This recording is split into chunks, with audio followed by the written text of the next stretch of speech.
I want to talk about anime for a while, and I don't think it's any secret that I'm a giant ass weeaboo anime nerd. And if you guys don't know what a weeaboo is, pull up the Urban Dictionary definition. I'm not going to read it because I don't have it right now, but I can throw it in the slideshow. So there it is. Read it right now. So from what I understand, though, it's basically, if you ever hear the term Wapanese, it's this mix between white and Japanese. It's basically the idea of people being Japanophiles and having this Disneyland mentality that Japan's like this amazing land where, you know, like everything's all anime and it's exactly like you see in the TV shows or animated cartoons or whatever. And it's not, you know, it's just another place. It's just a place of Japanese people, I guess, but and they speak Japanese. But other than that, it's pretty normal. So there's like this. There's a lot of seeing the place through like this rose-colored lens. And you know, if you and like a lot of people get crushed, like they're like, oh, I guess it's not what I thought it was. And you know, if you do want to find a place where there's just tons of people to share your obsession with anime, then go to an anime convention. I urge you to do that. You know. Then you'll see that, you know, you're not alone. And it's like Yu-Gi-Oh! Players go into a YCS for the first time and they see like, oh my god, there's like hundreds, thousands of other people just like me that share this hobby, and you know, it's fun. Makes you feel like, you know, you're not alone and you don't have to, you know, just hide in your room with crippling depression and think every day about how much life sucks or how you'll never get laid or whatnot. And you know, that's fine. That's fine. A long day. I was watching this newer show, anime, whatever. It's about 3 minutes each episode. Got a second season. I want to say like a month ago or so, but I was really excited about it. It was a very good show. I like the shorter ones because you don't have to commit much time into it. And I saw this little comment in the comment box saying like, oh yeah, like, it's cool that this show is like 3 minutes each, but I really wish like they could just put it all in one episode so I could watch it all in one sitting. I'm like, really? Like, this is like a perfect definition example of like first world problems where people like, the episodes are 3 minutes long, so I don't want to like click every time. I want it all in one go. Like, really? It's just, it's a pet peeve, you know? I mean, not, you know, it's not bad to wish for convenience. It's perfectly fine, but people, man. Explaining the Fate Stay Night series to people is one of the most difficult things. As an extreme loser, nerd, weeaboo person, no girlfriend, have an ass. Flying. Like, so, for those of you guys who don't know, Fate Stay Night was originally, I want to say it was a visual novel. It might have just been a novel, but pretty sure it started as a visual novel. Anyway, these two guys, his name's like Kinota Nasu and some other guy, some illustrator. Basically, there was a writer and an illustrator, and they're just two dudes in college, and they're like, hey, like, let's make this media, let's make a visual novel, which is, if you guys know what visual novel is, that's a whole nother story in itself. Go Google search that. But made a visual novel, and then it became like super duper successful. Like, everybody like agreed, like Fate Stay Night's like one of like the masterpieces of modern day visual novels or classic visual novels or whatever. It's amazing. It's got animes, movies, video games, spin-offs, and I mean, he's a really good writer. I enjoy his works. And another one I really got into was Karen no Kyokai. That one started as a novel, but it's got a bunch of film adaptations. I want to say like 7 or 9 films. They can vary from 30 minutes to like 2 hours, and they're all really great. The animation's really smooth. The story is kind of weird. It's kind of hard to follow. It's Karen no Kyokai is this thing that you don't really watch more than you kind of just experience. You just kind of like sit down, you know, cook some Chef Boyardee, get a bottle of water, Mountain Dew, Gatorade, bag of Dorito chips, you know, and then you just like hit the play button, and then you just sit and stare at all these like bourgeois and like boom and super crazy visual effects, really trippy acid scenes. There's a scene where like the main character takes some LSD and just gets really fucking weird, but I mean it's fun. I don't know. It's just I don't hate people that like anime, you know.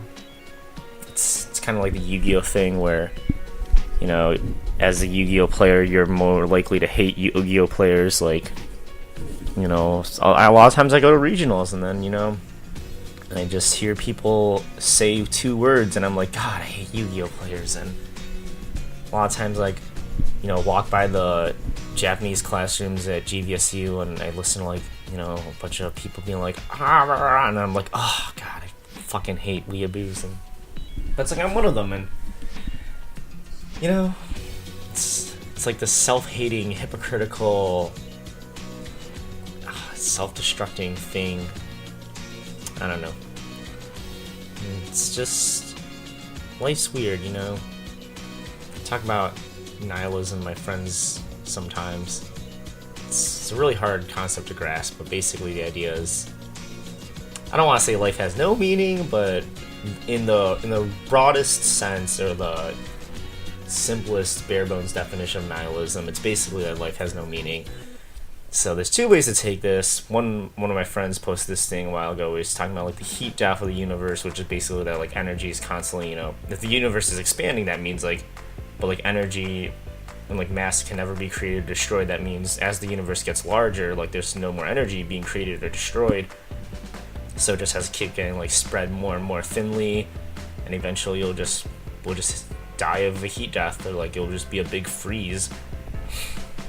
You know, it's like, oh man, like it's crazy. Life has no meaning, you know. I mean, what's the point? Just why even try? And I've talked to my friend maybe once or twice, but I just kind of spun it the other way, you know. Like when I first learned that, you know, one day the sun, our awesome ball of heat and light, is gonna burn out one day, you know, run out of hydrogen, expand into a big red giant, and then either burn out or collapse into a giant ass black hole of doom and suck us all up and kill us. It means nothing matters, and a lot of people take that negatively. They're like, oh my God, nothing matters. But I'm like, no, you know what, this is awesome. Like, are you kidding? That's great. You're telling me, like, no matter how many classes I fail, or, you know, how much of a loser I am, or how much life fucking sucks, like, it doesn't, like, none of it fucking matters. None of it fucking matters, because we're all gonna die the same way. A giant ball of death, fire, and it's like, whoo, that's a relief. Just go through life with no worries, you know. It's like when you're in a dream and like there's no consequences. I'm not saying you should like go out and totally give up or anything and just, you know, not give a shit, but I'm just saying, you know, don't get too stressed out. I mean, just, you know, just enjoy life and do what you want, you know, donate to a charity, I don't know, shake hands with somebody, tell your friends you love them, you know, go outside, look at the sun, have fun, make some long ass podcasts that nobody's gonna listen to because you just want to talk. You know, I like making these videos for myself. It's like a video diary. It's fun to talk. It's fun to just get your thoughts down. Got a 3DS. Like I said, for Pokemon Go, Pokemon Sun. Some tons of memes about that. I don't know. It's just it was great, you know. Go read a visual novel one of these days. I highly recommend Fate Stay Night. That's a good visual novel. I haven't played Steins Gate yet. I have it on my to-do list. But it's pretty good. Katawa Shoujo. It's a good one. It's pretty good. Made by 4chan. They did a damn fine job. And I guess I want to talk about Madoka Magica for a bit. If anybody follows me on social media, I post way too much Madoka Magica stuff, and I don't want to say it's my favorite, but it's really fun. Just, I don't know, basically the premise is, if you know anything about the magical girl genre, it's like Sailor Moon, but it's kind of like a spin on it.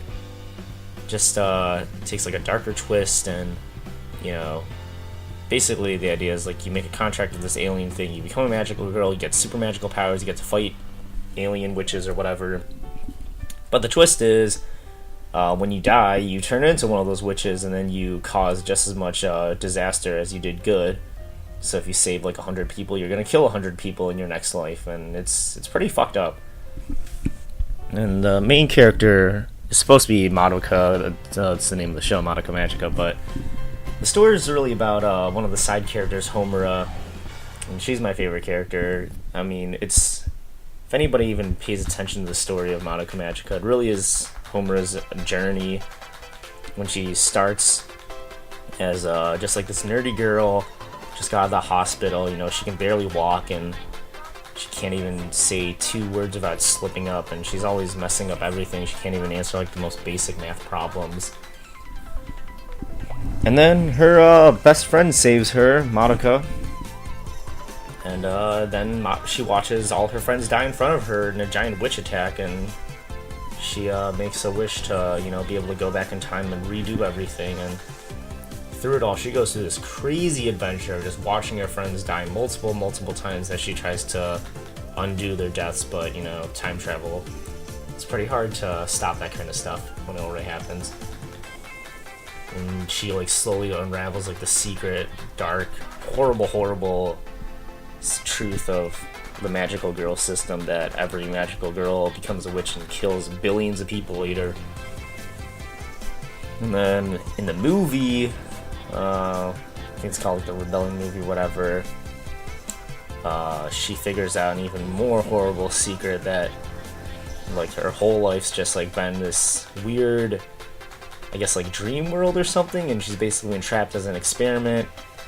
So she breaks out, imprisons all her friends in her own kind of like nightmarish prison dystopia world, basically to protect them from the whole magical girl contract system, so they don't have to die and become witches and kill all of life on Earth. And I don't know, it's really a cool adventure of just watching her grow, and she's a really dynamic character. She's cool. It's pretty awesome. If you haven't checked it out, I probably just spoiled the entire thing for you, so I don't really care about spoilers. Started watching The Town Where Only I Am Missing. It's also called Erased. It's really been picking up a lot of steam right now. And I already looked up the spoilers. I already know who the murderer is. It's a murder mystery, so don't go to the Wikipedia page for that. You'll immediately see spoilers. They don't even put a warning. They're just like, you just go down the list, and then right in the middle of the page, it's like, oh yeah, this guy's the murderer. It's like, oh, okay, thanks. Dickweeds. I don't really care about spoilers. I don't know, I enjoy it. Until my friends, watching spoilers to a movie, and then watching that movie is like being psychic, it's like, oh, I had a vision of this, like, I know what's gonna happen. I knew who was gonna kill Han Solo, and it was exciting. I was like, oh my god, like, it's like I have powers all of a sudden. And then watching the movie a second time, or a third time, or a fourth time, like I did with Star Wars, is like, it's like being a time traveler. It's like going back in time and being like, wow, I'm watching it happen again. So that's my thing about spoilers. If you don't like spoilers, then why would you watch a movie a second time? Like, when you watch a movie a second time, you already know what's going to happen. So when I have spoilers of something, I already know what's going to happen, but that doesn't stop me from enjoying it.